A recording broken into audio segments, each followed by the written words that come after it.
Oh, okay, welcome to another episode of On the Wrist from Off the Cuff. Today we have a cool review for you from a newer brand to the channel. It's called Wise Watch Company, and they're basically a Thai watch brand. All watches are actually designed and hand assembled in Thailand.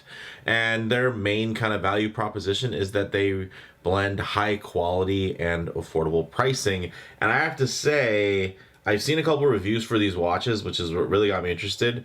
And I have to agree, the build quality on these are absolutely excellent.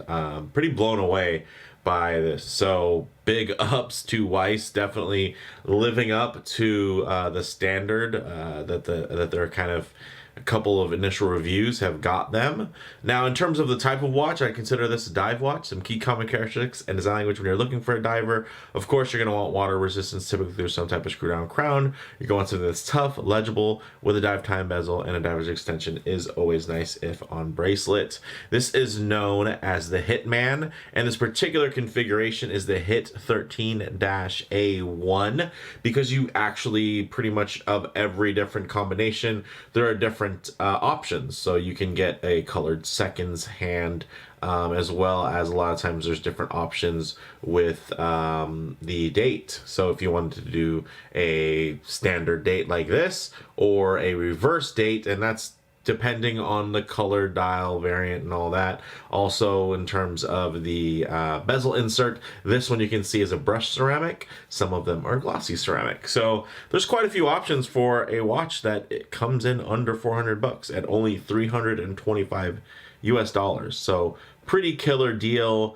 I'm really excited to share it with you guys and kind of give you my feedback and thoughts. So with all that said, let's go ahead, zoom the camera out, get this piece in hand, and take a closer look. All right, guys. So in hand, this thing, I have to say, in the metal, it is very, very impressive. Now, a little bit about the specs. You're getting 41 millimeters of diameter with only a 12.3 millimeter thickness, 48.6 millimeters lug to lug, full 316L stainless steel. Construction, you're getting brushed with finely polished chamfers in terms of the finishing. Guys, look at that finish.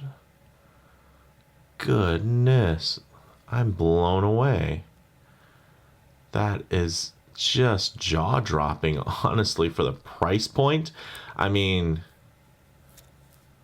look at how crisp the brushing and the polishing transition. Look at the knurling around this bezel. Holy smokes, guys. I mean, look at the details on this end link. 3D machined female end link. A lot of times you'll just see like little milling lines.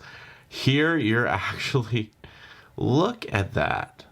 That is just so sharp and so crisp.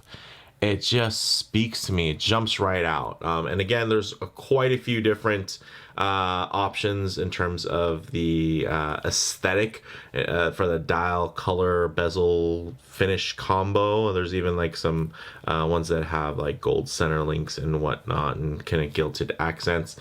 Here, though, what I like is that it has its own personality. Of course, it does kind of remind you of like a Seiko 62 kind of MAS look because of that sunburst dial with the black bezel insert. It also looks nothing like a Seiko 62 mouse. It's really just kind of the color combination, which works.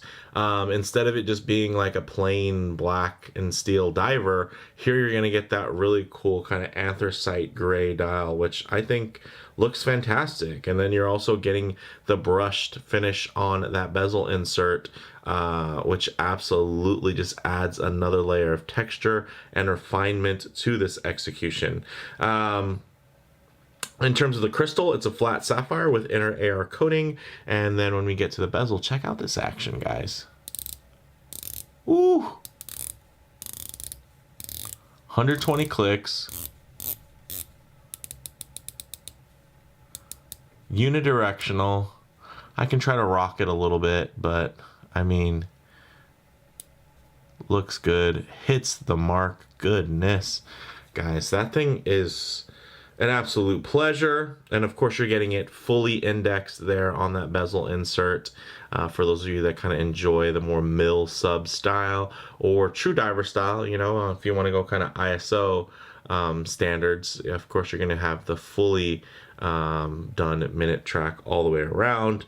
And yeah, I mean, it's definitely a great look. You get the screw down crown that's also signed and aligned, so that W just lines up as you have it screwed down, which I can absolutely appreciate. Very, very lovely.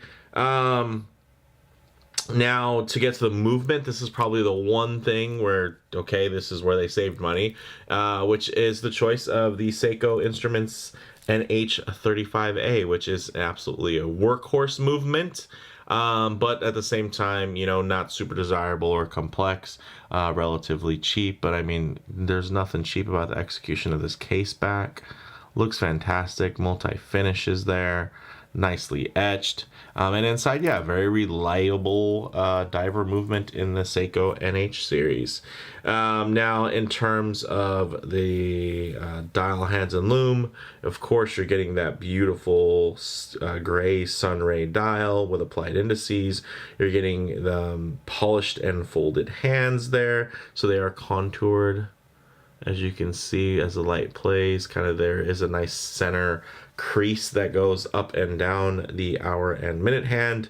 And then, of course, you're getting Swiss Superluminova BGW9 Loom, which is fantastic. Also, 200 meters of water resistance, 20 millimeter lug width, and then, of course, that beautiful 3-link and N-link style there. Really well executed, all solid. Screw-in links, 20 down to 16 millimeter taper, which is very refined and quite handsome. Look at the brushing, goodness. And yeah, all solid, really well done. All screw in, you get that, yeah, nice taper down to 16, and then that 17.7 millimeter push button clasp here, nicely signed with 3 micro adjust positions on there. So yeah, this thing is absolutely epic. But let's get it on the wrist and see how it wears. All right, on my 7 1/4 inch wrist, really nice wear. Of course, slightly larger dial proportions versus, let's say the indices being pushed more to the center, shrinking the dial down. It does have a bit more of an expansive feel, especially with the kind of proportions dial to bezel insert there. It does give you a nice full modern feeling dial, of course a little bit closer, and then now you're getting a bit of a skew in terms of the depth of field there, which is making it the watch appear quite large. And I think you can see as a 41 millimeter kind of space watch, it fits absolutely great on my 7 1/4 inch wrist. Nice and flat, as you can see. Look at that. Look at the way the case just ever so slightly tapers down and hugs your wrist. Gosh, I'm blown away by the quality on this one. Great proportions, very comfortable and balanced wear. Definitely feels a lot more expensive than its $325 price tag would make you think. I mean, look at that profile. So with all that said, let's go ahead, get this off the wrist and pre-staged for some loom shots, low light transition, and closing thoughts. All right, we'll go ahead and hit the lights here. Woo! As you can see, outstanding loom. And I mean, we were already impressed with the fit and finish, but you can tell by the application of this loom that there were really no corners cut. Again, probably the only objective drawback is going to be that Seiko movement, but that is probably why you're getting that price that you do. So it is a trade-off, but it is not, some undue one. And what I like to do in these segments is not just focus on the loom, but also get some low light transition, because you're not always going to be out in the middle of a field enjoying direct sunlight. A lot of the times you're going to be in and out of buildings, walking underneath overhangs, maybe the shade of a tree, or just spending time in your favorite automobile.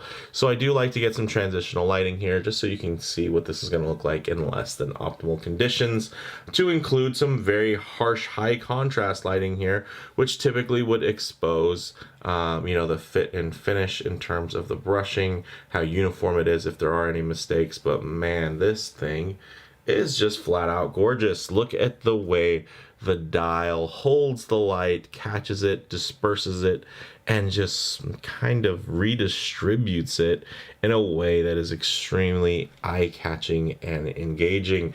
And even in kind of the transitional lighting, you're going to notice that dial and bezel are still ultimately legible, which I can absolutely appreciate.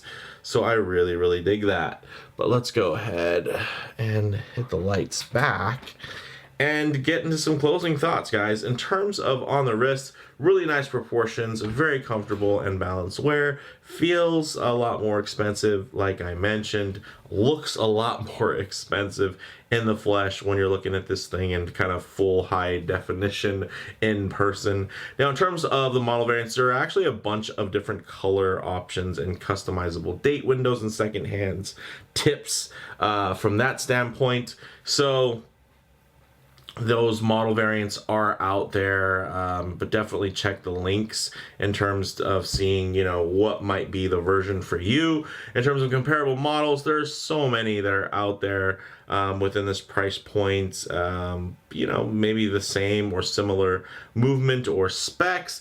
But in terms of fit and finish, this is it's at the top of its class. It's right up there with a Zelos, Notice, or Traska, and those are really watches that get a lot of high praise on my channel. And this, in terms of the fit and finish, is absolutely kind of in that wow, I can't believe this thing looks this good for under $1,000. And it's well under $1,000. It's under $500. It's under $400. So you just have to be impressed with that. This thing was really, really sweet. I'm looking forward to seeing what Wise can do moving forward in terms of their releases. I think this is absolutely a home run. Now, could things be better? Sure, maybe you could have, some more, but then again, it's just like, then it becomes more expensive. Maybe you do fully articulated links. People like that. Maybe a hard coat. People also enjoy that. And a quick release clasp or quick release bracelet system, and maybe some type of clasp that has quick adjustments on the go. Who knows? That stuff would be very cool, but honestly, like this, I only throw it out there because this watch has so much potential because of how well it's put together and the tactile experience, screwing and unscrewing the crown, turning that bezel insert. It's just that dang good that I feel like you put a more expensive movement in here and you update the clasp, and this thing all of a sudden is now instead of competing with under $1,000, it takes it above $2,000. Let's say you put a Swiss movement in there. I mean, this thing is just that good. But let me know what you guys think. For me, guys, this is definitely an excellent diver that's just bullying its way to the top of the class with how good it is. Other little nitpicks, of course, I think the Hitman name is a little, I guess it's cool, but it's definitely feels a little bit more of a novelty than maybe if they were to come up with something that just had a little bit more gravitas to it. So yeah, I mean, it's a watch is good when you have to get into the weeds and nitpick the branding choices. So yeah, definitely let me know what you guys think in the comments below. If you like the video, please do a like, and if you haven't already, please do subscribe for more content just like this. Thanks, guys.